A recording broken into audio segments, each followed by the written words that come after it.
So hi everyone, welcome to my video. So after the last video that I uploaded last week, I've been receiving lots of comments and messages, especially in WhatsApp. That is, I've been uploading that video after 3 months. So it's pretty much natural that everyone start questioning where I was and where did I disappear. So I was, just being busy with my own preparation, and I had a small accident, so I had to take a break because my accident had to do with my face. So for that reason I couldn't record a video or even upload a video after that.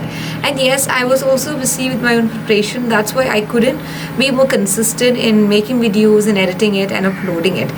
So yes, so that was a brief introduction. I believe that some people require, and you all have been constantly asking me for that sake. So that's why that was the explanation. So getting into the video.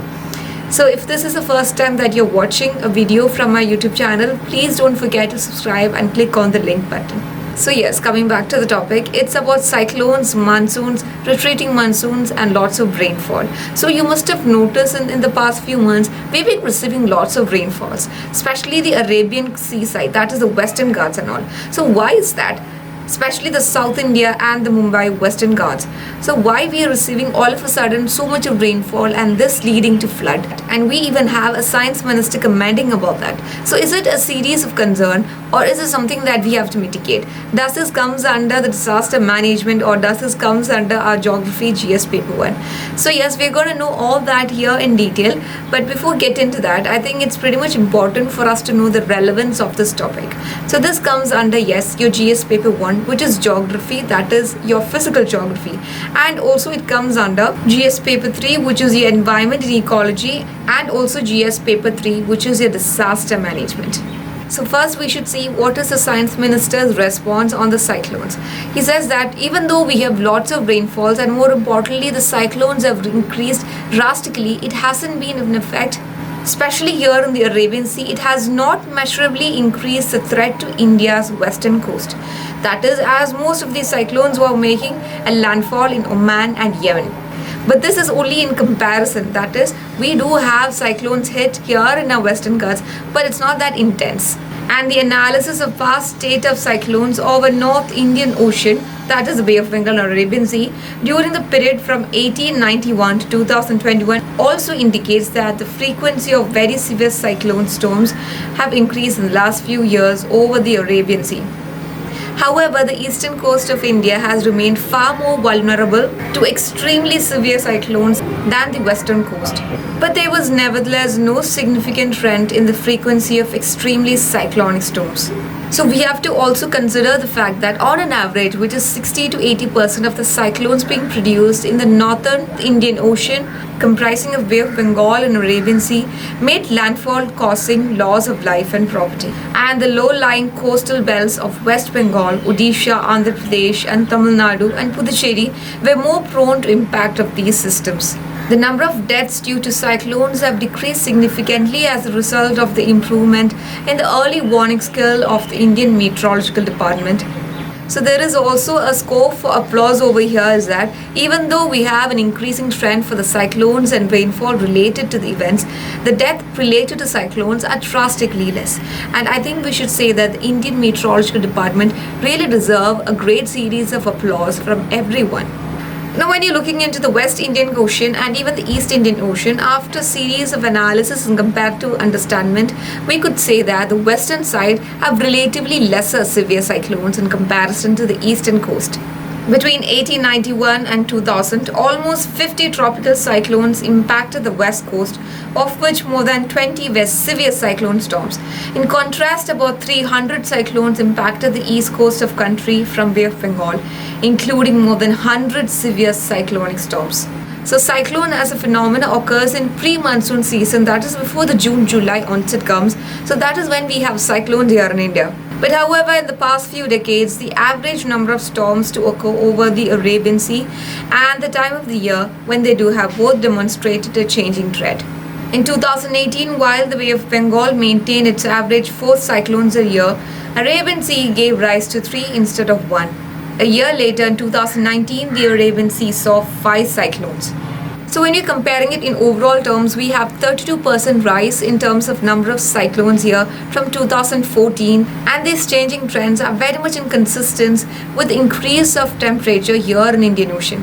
A 2014 study found that while the temperature of Indian Ocean rose over by 0.7 degrees Celsius, the generally colder Western Indian Ocean experienced an unexpected warming of 1.2 degrees Celsius in the summer. Additionally, the cyclones over the Arabian Sea also increase its intensity, driven by rising emissions and temperature. So, typically, an extremely severe cyclone occurs once every 4 to 5 years in the Arabian Sea. However, extremely severe cyclone Nilofer in 2014 and Chapal and Meg in 2015 formed over the Arabian Sea and showing an increasing trend. So, why does the Bay of Bengal create significantly more cyclones in compared to the Arabian Sea? Or why is the intensity of the cyclones over the Bay of Bengal more in compared to the Arabian Sea? Apart from being a warm pool region, the Bay of Bengal is slightly more landlocked with Southeast Asian countries surrounding it compared to the Arabian Sea, which is more expansive, and this also leads to an increasing in the salinity of the seawater. The Bay of Bengal is fed by constant source of fresh water in the form of giant rivers like Ganga and Brahmaputra. The river water that empties into the Bay of Bengal warms up at the surface and rises up as moisture. This makes it difficult for the warm layer of water to mix properly with the cooler layers of water below, keeping the surface always warm and ready to feed any potential cyclone over it. Furthermore, because of the shape of the land around the Bay of Bengal, the winds that's happening or occurring above the Bay of Bengal are much more slower, weaker, and ready to spin. According to the experts, the Bay of Bengal also gets many remnants of the typhoons in the Pacific Oceans. They come as a lower pressure area into the Bay of Bengal and grow into cyclones due to ideal conditions. And when you're talking about the Arabian Sea, why do they have cyclones which are less intense or less in numbers? The northern and central and the western part of the Arabian Sea have much cooler temperature. The mountains in the East Africa direct wind towards the Arabian Peninsula, dissipating heat much more effectively throughout the Arabian Sea. And as a result, this region is not favorable to feed potential cyclones, and about half the cyclones that move into this area typically lose energy and dissipate. So before we discuss, I think it's important for us to discuss how will the future trends will be, and will this interchange of the cyclones? So we're going to say that yes, there is going to be an interchange. That is, the Arabian Sea is going to witness lots and lots of cyclones in comparison to the Bay of Bengal. Why is that? This all credits to the global warming and the increasing global temperature. A study by the Indian Institute of Tropical Meteorology has even shown that both the frequency and the intensity of cyclones in the Arabian Sea are on the rise, and the experts believe that the key reason is a rise in ocean temperature. Traditionally speaking, we have the Arabian Sea, which is much more cooler in comparison to the Bay of Bengal. But now the Arabian Sea is also becoming a warm pool region because of the additional heat supplied by the global warming.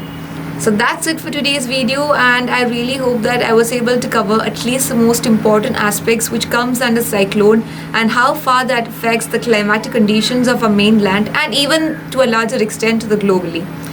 So if you do like the video, don't forget to like, subscribe and share the video. Thank you so much for watching. Bye bye.